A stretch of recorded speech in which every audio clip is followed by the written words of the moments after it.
The young woman stood next to the crib, peering at the sleeping baby.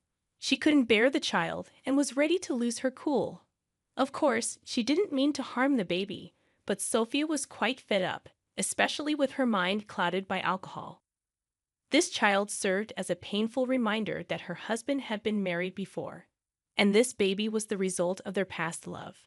Sophia felt anger every time she looked at the child, but she had no choice but to endure Christina's antics, even though she didn't want to. Sophia wished for her own kids as son or daughter with Adrian, and she didn't care about what would happen to Christina. Frustrated, Sophia left the nursery for the kitchen, where she received a message from her spouse and started setting the table. She prepared a meal and brewed some coffee while glancing out the window. Soon his car appeared, and she flinched, unsure why she reacted that way. She had been anticipating this moment to have a much-needed conversation. Sophia had tried to start this conversation before, but fear always held her back. She was afraid that if she gave him an ultimatum, her or the girl, he might leave her. She didn't want to share a roof with his child from his previous marriage, even though she had no connection to the girl. Adrian entered the apartment, shaking off the snow from his coat, which instantly melted onto it. He was covered in snow, even though it was only a short walk from the car to the entrance. After removing his boots, he went straight to the shower to warm up. And when he emerged, he changed into fresh clothes and made his way to the kitchen. Sitting down at the table, Adrian appeared far from cheerful.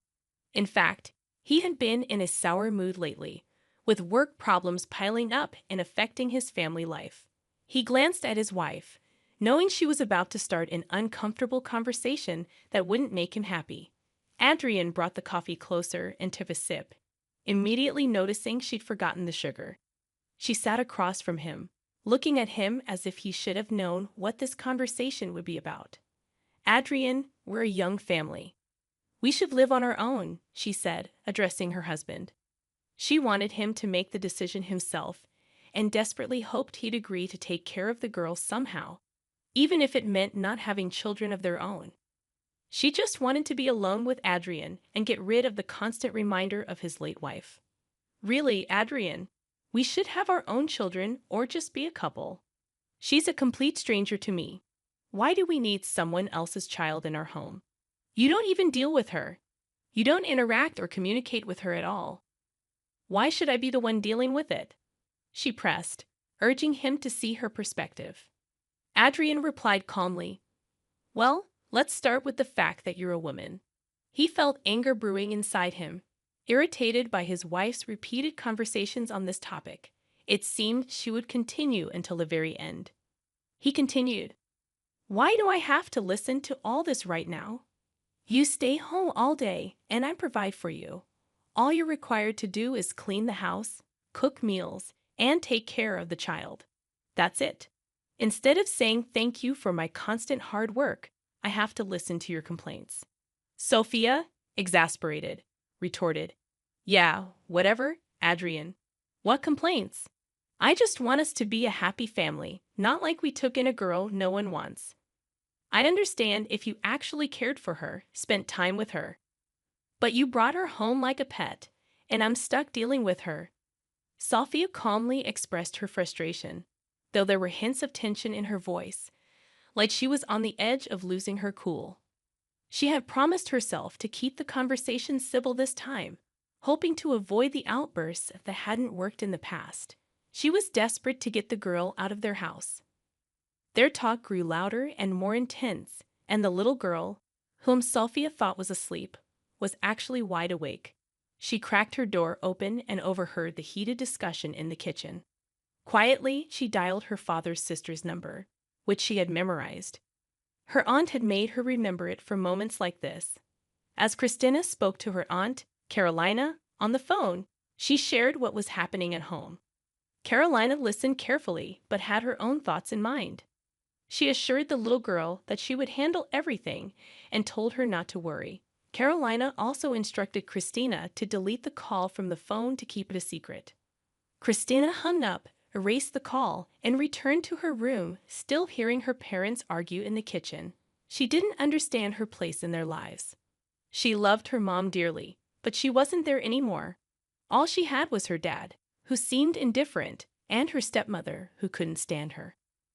In her room, Christina tried to distract herself, clutching her favorite toy her mom had given her. She tried to fall asleep, all the while hearing her parents' unpleasant conversation in the background.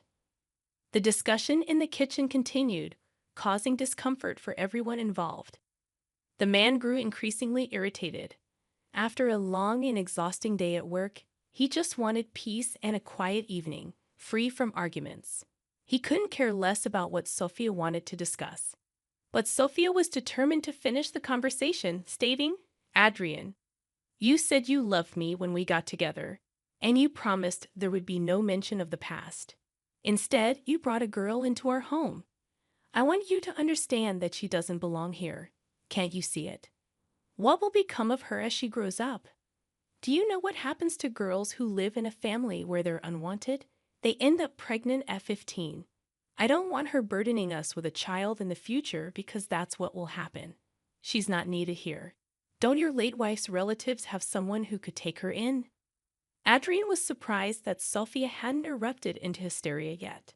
The conversation continued, and she remained composed.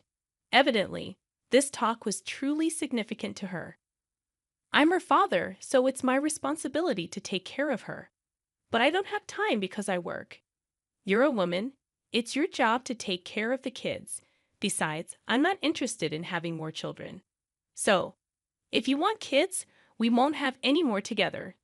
You already have a child," Adrian replied somewhat rudely. He grabbed his plate of food and retreated to the living room, turning on the TV to drown out his wife's words. Meanwhile, in the kitchen, Sophia sat at the table, her face buried in her hands. She had hoped this conversation would change things, but deep down, she knew it wouldn't. Time had passed, and her attempts to break through this wall had failed. She glanced at her husband, who shook his head in disagreement. Feeling defeated, she stood by the doorway, wondering if she would ever succeed. The answer eluded her. Cleaning up the kitchen, she put away the food and then went to bed, wrapping herself in a blanket and quickly falling asleep. Late into the night, the man sat on the couch, haunted by his wife's words echoing in his mind. He partly agreed with her. The girl wasn't wanted in their home. Yet, he couldn't just send her away to an orphanage.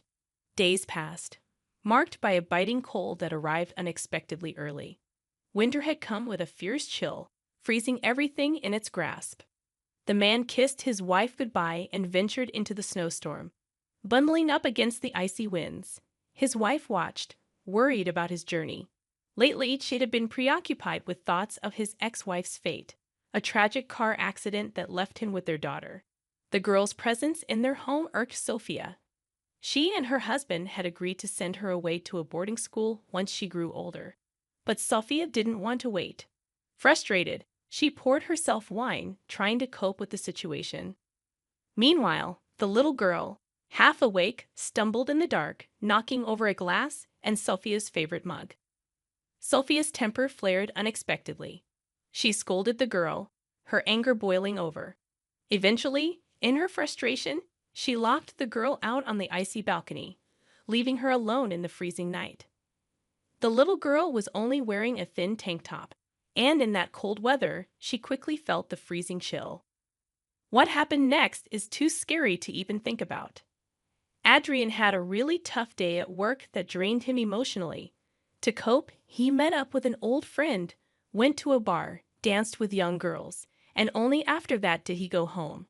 It felt like a little break, a sigh of relief. His exhaustion had built up so much that he couldn't see anything around him. Work, constant fights with his bosses, pending projects. It was overwhelming. Tired, he looked around. The snow-covered city made him feel sad. He longed for the time when he was married, working from home, his ex-wife taking care of the child, bringing him sandwiches while he worked. They used to sit on the balcony in the evenings, wrapped in blankets, sipping coffee while the little one slept in the cradle. But after his wife's death, he stopped feeling anything for the little girl. It was as if all his emotions towards her vanished. The car was parked near the entrance, but he couldn't bring himself to get out. He wished he could go back to the past, to be happy again. He loved his ex-wife deeply, mourned her when she passed, and that pain lingered within him. He finally got out of the car, entered the building, climbed the stairs to the apartment, and went inside. When Adrian returned from work, he saw a horrifying scene. The living room was in shambles. His intoxicated wife and her friend lay on the couch, but their child was nowhere to be found. The balcony door was wide open. Panicked, Adrian rushed to the balcony and saw small footprints and abandoned shoes. He shook his wife, trying to get answers, but she was unresponsive. He closed the balcony door, feeling a mix of shock and confusion. Adrian decided not to take any drastic steps until his wife sobered up. He forced her into a cold shower, gave her coffee, and repeated the process until she could talk properly. She was shivering and still couldn't explain what had happened. He left his wife alone and returned to the living room, leaving her with her friend.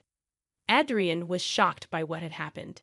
He couldn't sleep until 4 a.m., realizing he had to work the next day, or rather that day. He kept wondering where his daughter could be. Sophia could only speak clearly by 6 in the morning. Adrian couldn't fathom why she felt so terrible. He was afraid to imagine the mess they had gotten into. Sophia said his sister had taken little Christina. Adrian froze, not understanding why Caroline was involved. Without dealing with his wife, he quickly got ready and went to work. Throughout the day, he couldn't shake the need to visit Caroline and have a proper conversation with her. After work, despite the heavy snowfall, Adrian drove to his sister's place at the other end of the city. He parked near her familiar house, knocked on the gate, shivering in the cold. Caroline appeared at the doorstep, a beautiful young woman with long braided hair. She led her brother inside, and he explained he couldn't stay long due to the snow. Adrian questioned why Caroline had taken Christina in the first place. She told him that a few days ago, Christina had called her, saying her stepmother was tormenting her. When Caroline arrived, she found the girl in a terrible state because Sophia had put her on the icy balcony in just a tank top. Caroline quickly took Christina to the hospital, wrapping her in a fur coat to warm her up. Meanwhile, Sophia was busy getting drunk with her friend, completely unaware of what was happening.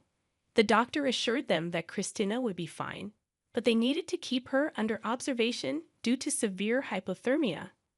Caroline couldn't understand Adrian's calm reaction. She was furious that he hadn't protected his daughter.